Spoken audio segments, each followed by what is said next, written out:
बिस्मिल्लाहिर्रहमानिर्रहीम। अस्सलाम वालेकुम। आज की क्लास में हम अकाउंटिंग रूल्स को डिस्कस करेंगे। अकाउंटिंग रूल्स जो होते हैं वो अकाउंटिंग की बेस हैं। किस तरह से?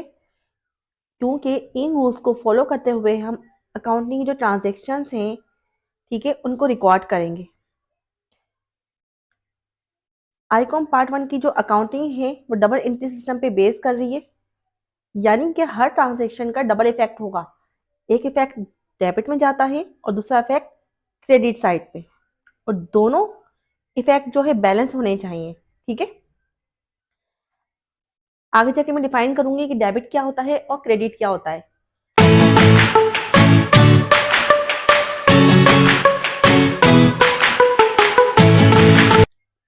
अकाउंटिंग रूल्स को जो मैं डिफाइन करूंगी वो एक ट्रिक से करूंगी, डीलर ट्रिक। ठीक है, इसके साथ ही मैं आपको डेबिट और क्रेडिट का बताऊंगी कि डेबिट क्या होता है और क्रेडिट क्या होता है। ठीक है, जिस तरह से ह्यूमन बॉडी में बैकबोन की वैल्यू है, बैकबोन पे पूरा इंसानी जिस्म टिका हुआ है, इसी तरह से अकाउंटिंग में अकाउंटिंग रूल्स जो कि डेबिट और क्रेडिट को फॉलो करते हुए हम ट्रांजेक्शन्स एंट्री पास करते हैं। ठीक है, तो पूरी अकाउंटिंग जो है अकाउंटिंग रूल्स पे बेस करती है। ठीक है, तो इस ट्रिक को डिफाइन करने से पहले मैं कुछ टर्म्स हैं जो कि मैंने लास्ट क्लास में, सेकंड लास्ट क्लास में डिफाइन कर चुकी हूँ अकाउंटिंग टर्म्स की। उसका लिंक मैं आई बटन में भी दे दूंगी और डिस्क्रिप्शन बॉक्स में भी उसका लिंक मैं पेस्ट कर दूंगी। तो आप वो क्लास लाजमी वॉच करें, क्योंकि उसके अंदर जो अकाउंटिंग के टर्म्स मैंने डिफाइन किए हैं वो ऐसे टर्म्स हैं जो कि बार बार यूज होने वाली हैं। ठीक है, तो उनके बारे में नो हाउ बहुत ज़रूरी है आपके लिए, क्योंकि हमारा जो पूरा अकाउंटिंग का प्रोसेस है वो टर्म्स पे बेस कर रहा है। ठीक है, अकाउंटिंग रूल्स को समझने के लिए आपको टर्म्स को समझना बहुत ज़रूरी है। ठीक है, मैं एक दफ़ा और रिव्यू कर देती हूँ। सबसे फर्स्ट टर्म है एसेट। एसेट कहते हैं किसी भी बिजनेस में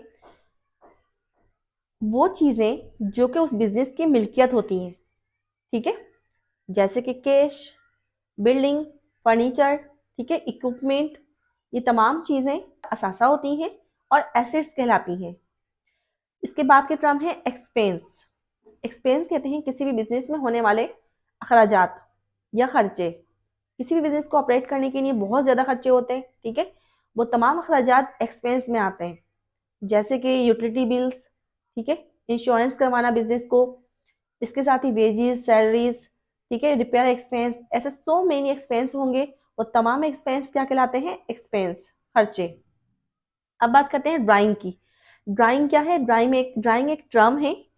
जब भी कभी बिजनेस ओनर अपने ज़ाती इस्तेमाल के लिए बिजनेस से कैश विड्रॉ करेगा या फिर कोई प्रोडक्ट, मर्चेंडाइज बिजनेस से लेता है वो अपने ज़ाती इस्तेमाल के लिए, तो उसके लिए हम एक अकाउंट क्रिएट करते हैं ड्राइंग के नाम से। ठीक है, एक्चुअल में ये भी हमारा एक्सपेंस का ही अकाउंट है, लेकिन चूंकि ऑनर के पर्सनल एक्सपेंसेस इसमें रिकॉर्ड किए जाते हैं तो एक पर्टिकुलर नाम दे दिया है इसको ड्राइंग का। ठीक है जी, तो अब हम इसके बाद के टर्म को डिफाइन करती हूँ मैं। लाइबिलिटीज। लाइबिलिटीज लाइबिलिटीज कहते हैं जिम्मेदारी या कर्जा। वो कर्जा जो कि हम किसी से बोरो करते हैं, वो कैश की फॉर्म में भी हो सकता है और प्रोडक्ट की फॉर्म में, मर्चेंडाइज या गुड्स की फॉर्म में भी। ठीक है, तो जो इन फ्यूचर हमें अदा करना होता है, लाइबल होते हैं उसके लिए हम। ठीक है, अब बात करते हैं इक्विटी या कैपिटल। कैपिटल या इक्विटी दोनों एक ही टर्म है। जब भी कभी ओनर बिजनेस स्टार्ट करता है तो वो कुछ चीजें उस बिजनेस में इन्वेस्ट करता है, जैसे कि कैश लेके आता है, और बिल्डिंग होती है, फर्नीचर होता है, और तमाम रिक्वायरमेंट के मुताबिक, बिजनेस के रिक्वायरमेंट के मुताबिक वो एसेसरीज होती हैं जो कि वो बिजनेस को ऑपरेट करने के लिए उसमें इन्वेस्ट करता है। तो तमाम चीज़ें हमारी क्या कहलाती हैं? कैपिटल या इक्विटी। अब बात करते हैं रेवेन्यू या इनकम। किसी भी बिजनेस का जो मेन पर्पज है वो क्या है हमारा? प्रॉफिट अर्न करना, सही है, या इनकम जनरेट करना। तो जो भी सर्विसेज, किसी भी बिजनेस में जो सर्विसेज या गुड्स सेल की जा रही होती हैं, उनके अगेंस्ट जो कैश या अर्निंग होती है वो कहलाता है हमारा इनकम या रेवेन्यू। ठीक है, आई होप सो कि टर्म्स मैंने अगेन डिफाइन करी हैं और आपको कुछ ना कुछ समझ आ चुकी होंगी। अब बात करते हैं डीलर ट्रिक की। जैसे कि डीलर में फर्स्ट लेटर है डी, सेकंड है ई और थर्ड लेटर है हमारा ए। तो डी डी मीन्स ड्राइंग, ई मीन एक्सपेंस और ए मीन एसिड्स।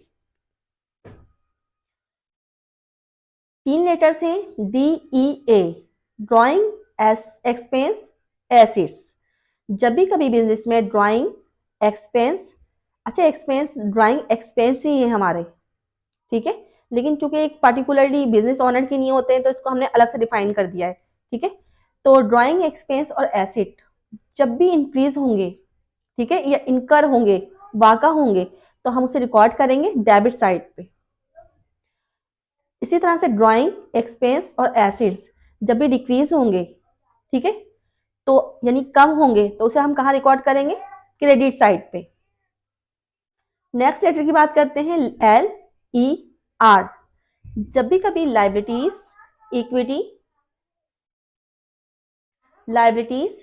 इक्विटी या रेवेन्यू इंक्रीज होंगे, ये कहाँ रिकॉर्ड किए जाएंगे, क्रेडिट साइड पे।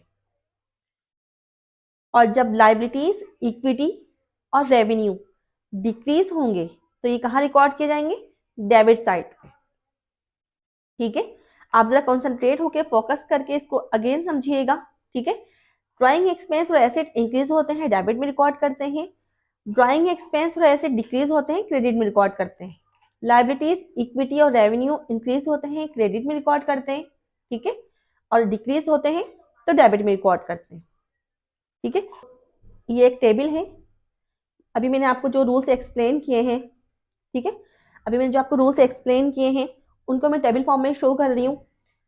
अकाउंटिंग के जो मेन रूल्स हैं 5 रूल्स, ठीक है। एसेट, एक्सपेंस, लाइबिलिटी, कैपिटल या रेवेन्यू, कैपिटल या इक्विटी और रेवेन्यू, ये 5 मेन रूल्स हैं, ठीक है। इनको मैं एक टेबल के फॉर्म में डिफाइन कर रही हूँ। किस तरह से, ड्राइंग इंक्रीज होगा, डेबिट में रिकॉर्ड करेंगे। एक्सपेंस इंक्रीज होगा, डेबिट में रिकॉर्ड करेंगे। एसेट्स इंक्रीज होंगे, डेबिट में रिकॉर्ड किए जाएंगे। लाइबिलिटीज इंक्रीज होंगी, क्रेडिट में रिकॉर्ड करेंगे। इक्विटी इंक्रीज होंगी या होंगी तो क्रेडिट में रिकॉर्ड करेंगे। रेवेन्यू या इनकम इंक्रीज होगा, इंक्रीज होंगी, कहाँ रिकॉर्ड की जाएंगी, क्रेडिट में, ठीक है। यानी ड्राइंग, एक्सपेंस और एसेट इंक्रीज होते हैं, डेबिट में रिकॉर्ड करते हैं। लाइबिलिटी, इक्विटी और रेवेन्यू इंक्रीज होते हैं, क्रेडिट में रिकॉर्ड किए जाते हैं। इसी तरह से ड्राइंग, एक्सपेंस और एसेट जब भी डिक्रीज होंगे, कम होंगे, क्रेडिट साइड पर रिकॉर्ड किए जाते हैं, ठीक है। 3 और है, लाइबिलिटी, इक्विटी और रेवेन्यू जब भी कभी डिक्रीज होंगे, डेबिट में रिकॉर्ड किए जाते हैं, ठीक है। दोनों का अपोजिट रिलेशन है। तो मैं बात करूंगी डेबिट एंड क्रेडिट, एक्सप्लेनेशन दूंगी आपको मैं कि डेबिट और क्रेडिट क्या होते हैं। डेबिट जिसको डी आर से शो करते हैं and credit C R. Are basic building blocks in accounting और बुक कीपिंग। डेबिट और क्रेडिट क्या होते हैं, जस्ट लाइक ब्लॉक्स। जिस तरह से एक बिल्डिंग बन रही होती है तो ब्लॉक्स की हेल्प से हम उसे बना रहे होते हैं, एज इट इज डेबिट और क्रेडिट हेल्प करते हैं ट्रांजेक्शन्स पास करने में, एंट्रीज पास करने में, ठीक है।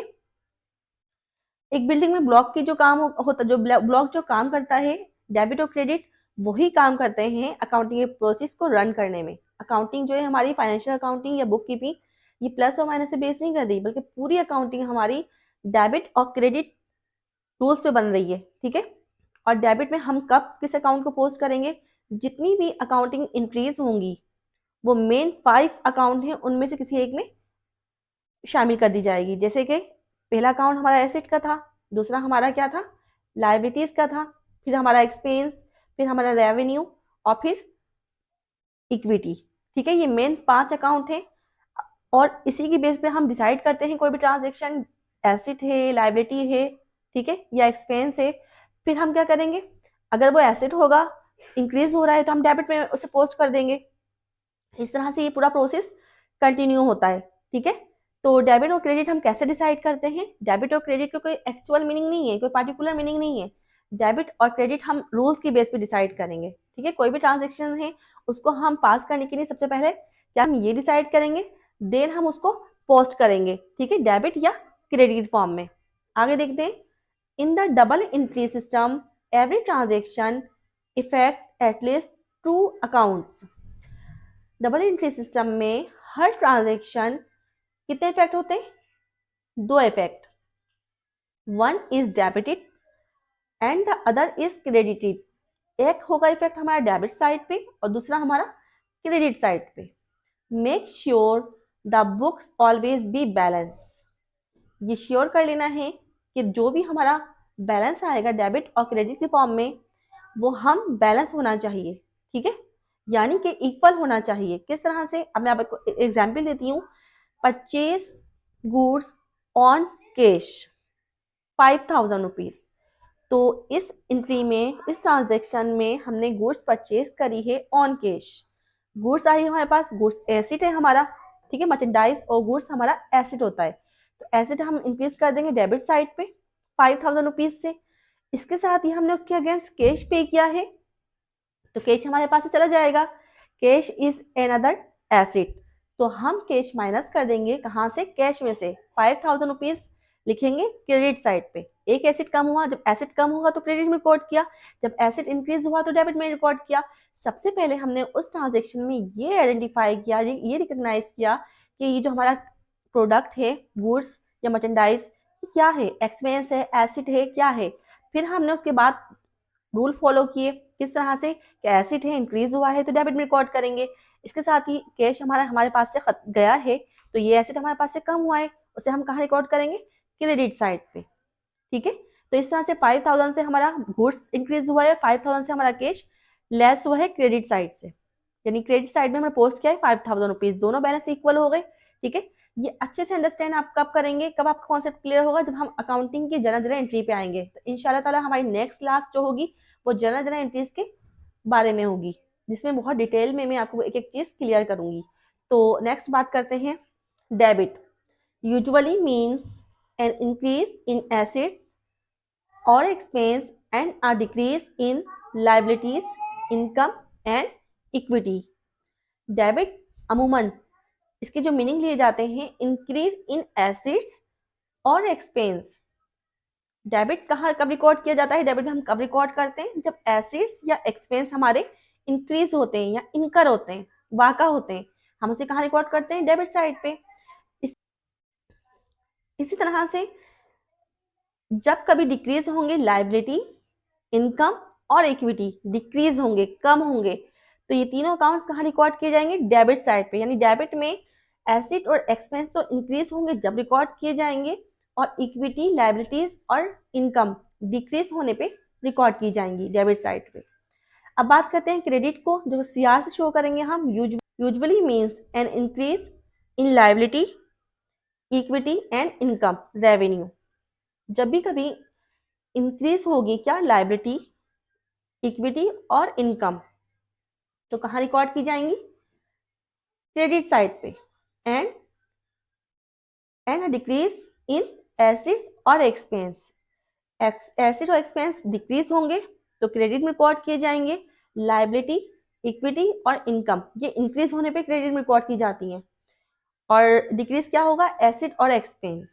थोड़ा सा कॉम्प्लिकेटेड प्रोसेस है, लेकिन बहुत इजी है। अगर हम इसे कॉन्सेंट्रेट करेंगे, स्टूडेंट आप लोग कॉन्सेंट्रेट करके आप समझेंगे तो इंशाल्लाह ताला बहुत इजी हो जाएगा आपके लिए अंडरस्टैंड करना, ठीक है। तो आई होप सो कि कुछ ना कुछ कॉन्सेप्ट आपका क्लियर हुआ होगा अकाउंटिंग रूल्स के बारे में, और जो डीलर ट्रिक बताई है उसके बारे में।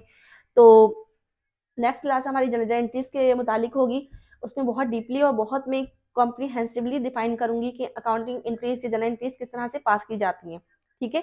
अगर आज की क्लास कुछ बेनिफिशियल रही हो आपके लिए, कुछ ना कुछ सीखने को मिला हो, तो प्लीज़ इस वीडियो को लाइक करें, मेरे चैनल को सब्सक्राइब करें, और कोई डाउट हो, कोई क्वेश्चन हो इस क्लास के हवाले से, प्लीज़ इनबॉक्स में, कमेंट्स में लाजमी मुझसे पूछें। Thank you.